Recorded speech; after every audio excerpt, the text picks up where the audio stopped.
Assalamualaikum warahmatullahi wabarakatuh. Halo semuanya, perkenalkan kami dari kelompok 6 akan mempresentasikan materi tentang confidentiality and privacy controls.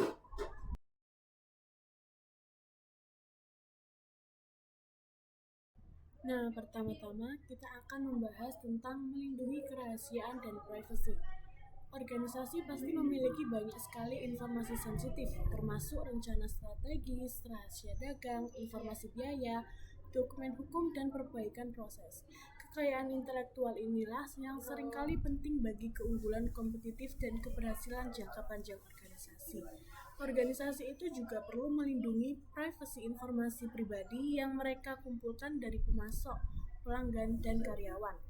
Tujuan kerahasiaan dan privasi yaitu sama, melindungi informasi sensitif dari akses dan pengungkapan yang tidak sah.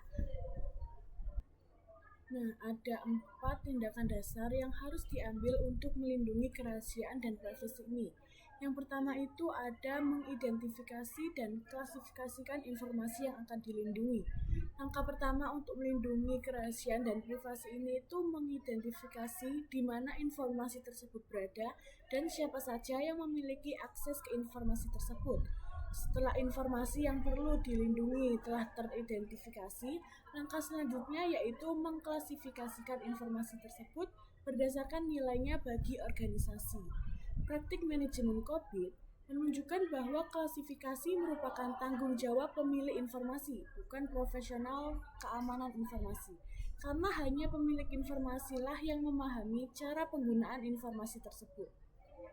Lalu yang kedua ada melindungi informasi sensitif dengan enskripsi. Enskripsi telah dibahas pada chapter sebelumnya. Ini merupakan alat yang sangat penting dan efektif untuk melindungi kerahasiaan dan privasi. Merupakan satu-satunya cara untuk melindungi informasi yang sedang dikirim melalui internet.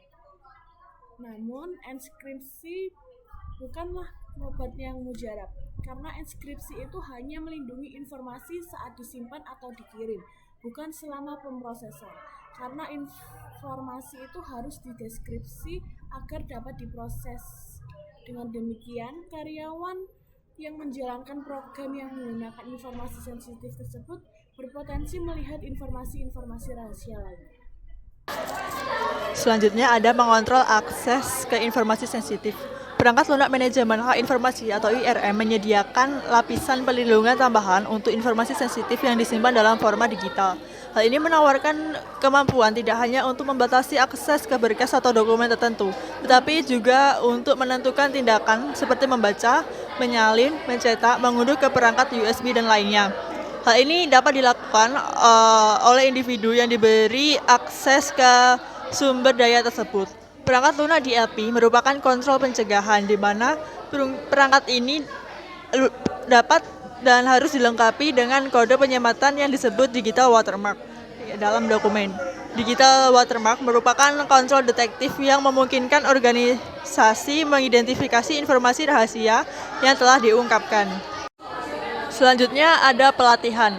Pelatihan bisa dibilang merupakan kontrol yang paling penting untuk melindungi kerahasiaan dan privasi. Karyawan perlu mengetahui informasi apa yang dapat mereka bagikan dengan pihak luar dan informasi apa yang perlu dilindungi. Misalnya, karyawan seringkali tidak menyadari pentingnya informasi yang mereka miliki, seperti langkah-langkah yang menghemat waktu atau fitur yang tidak terdokumentasi yang mereka temukan saat menggunakan program perangkat lunak tertentu. Karyawan juga perlu diajari cara melindungi data sensitif. Mereka juga perlu diajari juga untuk tidak meninggalkan laporan yang berisi informasi sensitif di tempat yang terlihat jelas di meja mereka. Oke, next kita akan membahas privacy regulation and generally accept privacy principles. Jadi dengan kata lain, di subbab kali ini kita akan membahas tentang peraturan privasi dan prinsip-prinsip privasi yang berlaku umum di GDPR Uni Eropa dan hukum privasi di US. Nah, jadi peraturan privasi ini bertujuan untuk melindungi data pribadi agar tidak disalahgunakan. Salah satu peraturan privasi yang paling ketat dan berdampak luas adalah General Data Protection Regulation atau GDPR. dari Uni Eropa. GDPR ini diperlakukan untuk melindungi privasi warga, meskipun perusahaan yang tunduk pada aturan ini tidak harus berlokasi di Eropa. Selama mereka mengolah data warga Eropa, mereka harus patuh tentang peraturan-peraturan yang ada di GDPR. So, berikut ini adalah poin-poin tentang GDPR dalam bahasa yang sudah saya ringkas. Yang pertama itu dengan menggunakan persetujuan yang jelas. Jadi perusahaan harus jelas meminta resmi dan meminta izin dari penggunaan data sebelumnya. Jadi berikut ini adalah poin-poin penting dari GDPR. Yang pertama yaitu persetujuan yang jelas. Perusahaan harus meminta izin secara resmi kepada pengguna sebelum mengumpulkan ataupun menggunakan data pribadi. Pengguna harus tahu dan untuk apa data itu digunakan. Lalu yang kedua, adanya denda yang besar atau sanksi yang besar. Jadi jika perusahaan gagal dalam mematuhi GDPR, perusahaan akan dikenakan denda besar hingga 4% dari total pendapatan global mereka. Lalu yang ketiga yaitu hak pengguna, di mana pengguna memiliki hak untuk meminta informasi tentang data apa yang telah mereka kumpulkan, lalu data apa yang mereka hapus, untuk membatasi bagaimana data itu digunakan. Lalu yang keempat yaitu privacy by design. Jadi perusahaan harus merancang sistem atau proses yang memastikan privasi tersebut tidak disalahgunakan atau tidak dapat diakses dengan mudah dan digunakan oleh sembarangan pihak. Bertujuan untuk melindungi privasi harus ada sejak tahap awal, bukan hanya sebagai pemikiran akhir. Lalu yang terakhir yaitu kewajiban transparansi. That's why perusahaan itu harus bisa mendokumentasikan dan membuktikan bahwa mereka benar-benar berusaha untuk melindungi data dari pengguna. Lalu hukum privasi di Amerika Serikat. Jadi Amerika Serikat itu memiliki aturan, namun tidak seketat di GDPR atau yang di Uni Eropa. Nah, di Amerika Serikat itu aturan privasinya itu terbelah atau terbagi menjadi beberapa dan tidak memiliki satu peraturan privasi nasional seperti GDPR. Tapi hukum privasi di Amerika Serikat itu lebih sering diatur per negara bagian, seperti California Consumer Privacy, lalu Health Insurance Portability and Accountability Act, BAHIP atau HAPPAA, lalu Children's Online Privacy Protection Act. Jadi untuk yang California itu adalah undang-undang privasi yang berlaku di California, sama seperti dengan GDPR yang memberi warga hak untuk mengetahui dan mengontrol data pribadi mereka. Lalu aturan itu mengatur perlindungan privasi data medis untuk yang health insurance. Lalu yang Children's Online itu adalah mengatur pengumpulan data anak di bawah usia 13 tahun secara online. Nah, kita masuk ke materi berikutnya. Kalau di materi sebelumnya kita membahas tentang prinsip yang ada di Eropa ataupun di Amerika Serikat, kali ini kita akan membahas tentang prinsip atau privasi yang diterima secara umum, yaitu Generally Accepted Privacy. Jadi yang pertama yaitu yang manajemen, di mana perusahaan harus memiliki kebijakan dan prosedur yang jelas untuk melindungi privasi data pribadi, termasuk tanggung jawab manajemen untuk memastikan bahwa perusahaan mematuhi aturan privasi dan mengelola data dengan aman.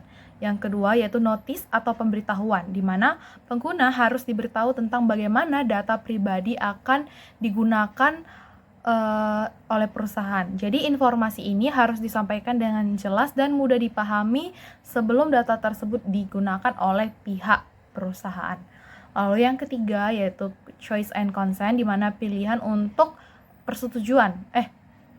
dan persetujuan, di mana pengguna harus memiliki pilihan untuk memberikan persetujuan sebelum data dari pemilik data digunakan. Jadi pengguna harus bisa memilih apakah mereka ingin data mereka digunakan atau bagaimana data tersebut akan dikelola oleh perusahaan. Yang keempat yaitu collection atau pengumpulan, di mana perusahaan hanya boleh mengumpulkan data yang diperlukan untuk tujuan yang sudah diberitahukan kepada pemilik data. Jadi, perusahaan tidak boleh mengumpulkan data secara berlebihan atau tanpa alasan yang jelas. Yang kelima, use, retention, atau disposal, atau penggunaan, penyimpanan, dan penghapusan. Jadi, data pribadi yang telah digunakan dengan tujuan yang sebelumnya sudah diberitahu, data tersebut boleh disimpan selama waktu yang diperlukan. Dan setelah data tersebut digunakan, harus dihapus dan dengan cara yang aman, dengan cara yang safety untuk mencegah terjadinya kebocoran data dan penyalahgunaan data.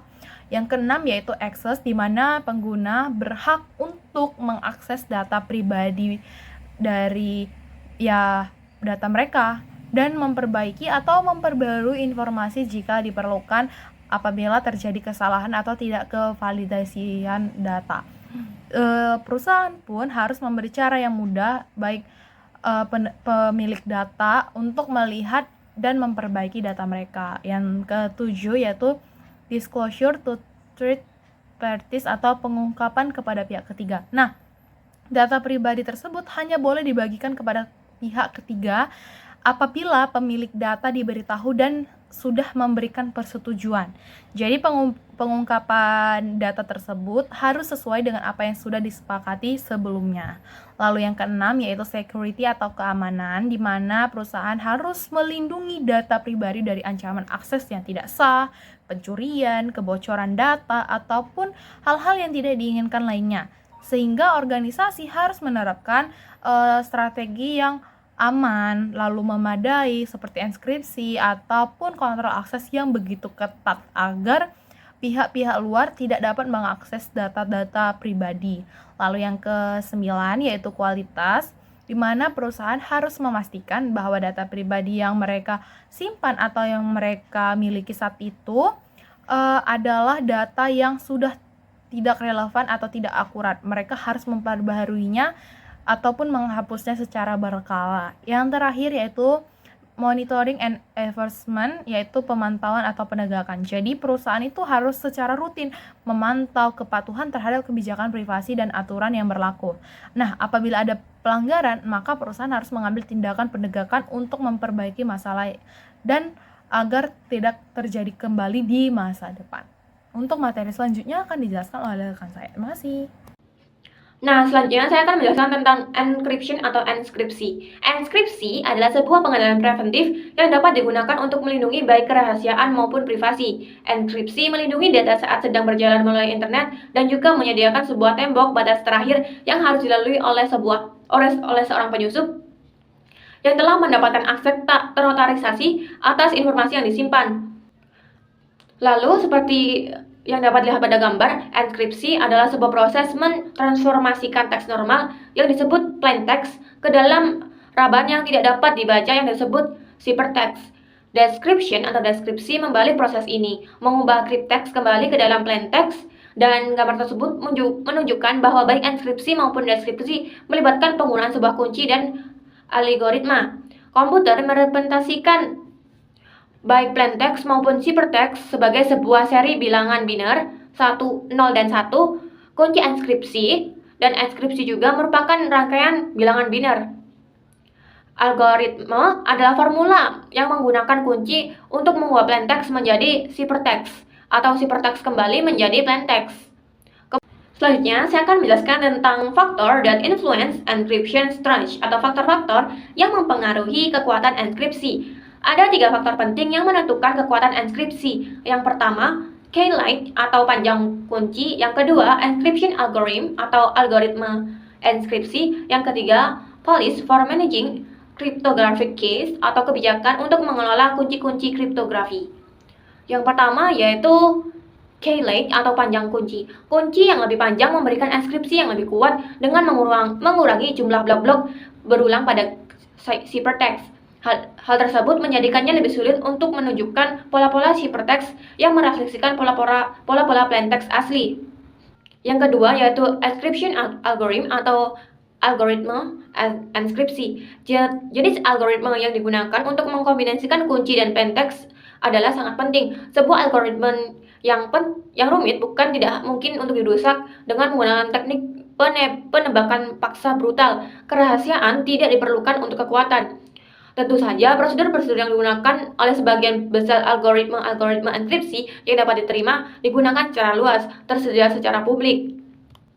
Kekuatan bukan dikarenakan kerahasiaan prosedurnya, tetapi fakta bahwa algoritma tersebut telah diuji secara seksama dan didemonstrasikan untuk menahan serangan penebakan paksaan brutal. Oleh karena itu, organisasi seharusnya tidak berupaya untuk menciptakan algoritma enkripsi rahasia, tetapi seharusnya membeli produk yang menggantikan algoritma standar yang diterima secara luas dengan kekuatan yang telah terbukti.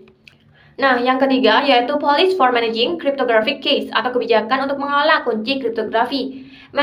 Manajemen kunci kriptografi seringkali merupakan aspek yang paling rentan dalam sistem enkripsi. Tidak masalah seberapa panjang kunci atau seberapa kuat sebuah algoritma enkripsi, jika kunci telah dicuri, enkripsi dapat dirusak dengan mudah. Oleh karena itu, kunci kriptografi harus disimpan secara aman dan dilindungi dengan pengenalan akses yang kuat. Praktik-praktik terbaik meliputi: 1. Tidak menyimpan kunci kriptografi di dalam sebuah browser atau file lain yang dapat diakses oleh pengguna lain dari sistem tersebut. Dan yang kedua, menggunakan sebuah frasa sandi yang kuat dan panjang untuk melindungi kunci. Nah, selanjutnya yaitu tentang types of encryption system, yaitu jenis-jenis dari sistem enkripsi. Jadi ada dua jenis sistem enkripsi. Yang pertama yaitu symmetric encryption system atau enkripsi simetris. Yang kedua yaitu asymmetric encryption system atau enkripsi asimetris. Jadi dalam gambar dapat lihat ada beberapa perbedaan. Yang pertama yaitu jumlah kunci. Jadi enkripsi simetris memiliki satu kunci, di mana kunci rahasia yang digunakan untuk enskripsi maupun deskripsi. Dan enkripsi asimetris memiliki dua kunci, yaitu satu kunci yang dibuat untuk publik, satunya dirahasiakan, dan kedua kunci dapat menginskripsi, tetapi hanya salah satu kunci yang dapat mendeskripsi. Dan berdasarkan keunggulan, enkripsi simetris memiliki keunggulan yaitu dalam kecepatan, di mana kecepatannya jauh lebih cepat ketimbang enkripsi asimetris. Keunggulan dari enkripsi asimetris adalah siapapun dapat menggunakan kunci publik untuk berkomunikasi dengan orang yang bersangkutan. Lalu tidak perlu menyimpan kunci untuk setiap pihak yang ingin berkomunikasi dengan kita, dan dapat digunakan untuk membuat tanda-tanda digital yang legal. Nah, untuk kekurangannya sendiri, enkripsi simetris memiliki kekurangan memerlukan kunci terpisah bagi siapapun yang ingin berkomunikasi. Lalu, harus menemukan cara yang aman untuk membagikan kunci rahasia dengan pihak lain. Dan kekurangan dari enkripsi asimetris adalah kecepatan. Jadi, enkripsi asimetris itu lebih lambat dibandingkan enkripsi simetris. Lalu, enkripsi asimetris juga memerlukan PKI untuk memfasilitasi kepemilikan kunci publik. Lalu, perbedaan dari isu-isu resiko, enkripsi asimetris melindungi kunci rahasia yang dibagikan dari kehilangan atau pencurian, sedangkan enkripsi asimetris melindungi kunci privat dari kehilangan atau pencurian. Lalu, perbedaan yang terakhir yaitu tentang penggunaan utama. Penggunaan utama dari enkripsi simetris adalah enkripsi dengan jumlah informasi yang besar, sedangkan penggunaan utama dari enkripsi asimetris adalah pertukaran keamanan atas kunci simetris melalui email. Nah, selanjutnya kita akan membahas tentang hashing. Jadi, hashing adalah proses mengambil plain text dengan panjang berapapun dan menciptakan kode pendek yang disebut message stages, yang secara populer disebut sebagai hash. Nah, terdapat perbandingan antara hashing dan juga encryption. Yang pertama, untuk hashing, itu setiap ukuran masukan menghasilkan keluaran dengan ukuran tetap yang sama. Contohnya, algoritma hashing SHA-256 menghasilkan hash 256 bit untuk setiap hal seperti sebuah dokumen satu kalimat, dokumen satu halaman, dan dokumen 10 halaman. Nah, fungsi satu arah itu tidak dapat membalikkan atau unhash untuk memulihkan dokumen asli. Nah, untuk encryption, ukuran keluaran itu kurang lebih sama dengan ukuran masukan. Sebagai contoh, dokumen satu kalimat menjadi dokumen terenkripsi satu kalimat. Lalu dokumen satu halaman menjadi dokumen terenkripsi satu halaman, dan dokumen 10 halaman menjadi dokumen terenkripsi 10 halaman. Nah, reversible itu dapat mendeskripsi ciphertext kembali ke plain text. Nah, selanjutnya kita akan membahas tentang Virtual Private Networks atau VPN. Jadi, enkripsi ketika informasi ditransmisikan melalui internet menciptakan Virtual Private Network atau VPN yang berfungsi sebagai jaringan pribadi yang aman dengan biaya yang lebih rendah daripada jaringan fisik. Nah, VPN menggunakan enkripsi untuk membuat terowongan pribadi yang hanya dapat diakses oleh mereka yang memiliki kunci enkripsi dan deskripsi. Selain itu, VPN juga menyediakan kontrol autentikasi dan pencatatan aktivitas pertukaran informasi untuk memastikan keamanan dan keaslian data. Nah, ada dua jenis VPN. Yang pertama, VPN yang menggunakan peramban dengan enkripsi SSL atau TLS yang umumnya digunakan dalam transaksi online. Lalu yang kedua, ada VPN yang menggunakan IPS versi protokol IP yang menyertakan enkripsi dalam pembuatan paket data.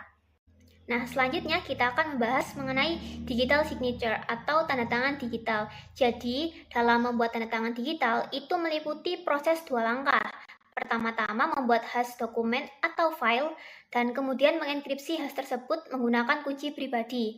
Nah, hash terenkripsi yang dihasilkan adalah tanda tangan digital yang memberikan jaminan tentang dua hal penting. Yang pertama yaitu salinan dokumen atau file yang belum diubah, dan yang kedua yaitu siapa yang membuat versi asli dari dokumen atau file digital. Nah, selanjutnya bagaimana sih cara membuat tanda tangan digital itu? Nah, yang pertama, si pembuat dokumen itu menggunakan algoritma hashing untuk menghasilkan hash dari dokumen asli. Lalu yang kedua, pembuat dokumen menggunakan kunci pribadinya untuk mengenkripsi hash yang dibuat pada langkah yang pertama. Dan hasilnya, hash yang dienkripsi adalah sebuah tanda tangan digital yang mengikat secara hukum. Next adalah Digital Certificates and Public Key Infrastructure. Jadi, digital certificate itu adalah dokumen elektronik yang isinya itu informasi tentang pemilik website. Terus, public key itu atau bahasa Indonesianya kunci publik. Jadi, di setiap website itu punya pasangan kunci, yaitu kunci publik dan kunci private. Kunci publik ini itu kayak nomor identitas yang bisa dilihat semua orang. Nah, kalau kunci private itu cuma bisa diketahui oleh yang pemilik website. Lalu ada namanya Certification Authority atau otoritas sertifikasi. Jadi itu kayak sertifikat digital itu dikeluarkan oleh lembaga terpercaya yang dinamakan Certification Authority tadi, yang akan memastikan bahwa informasi dalam sertifikat itu benar dan valid. Lalu, Public Key Infrastructure itu adalah sistem keseluruhan yang mengatur penerbitan, pengelolaan, dan juga penggunaan dari sertifikasi digital.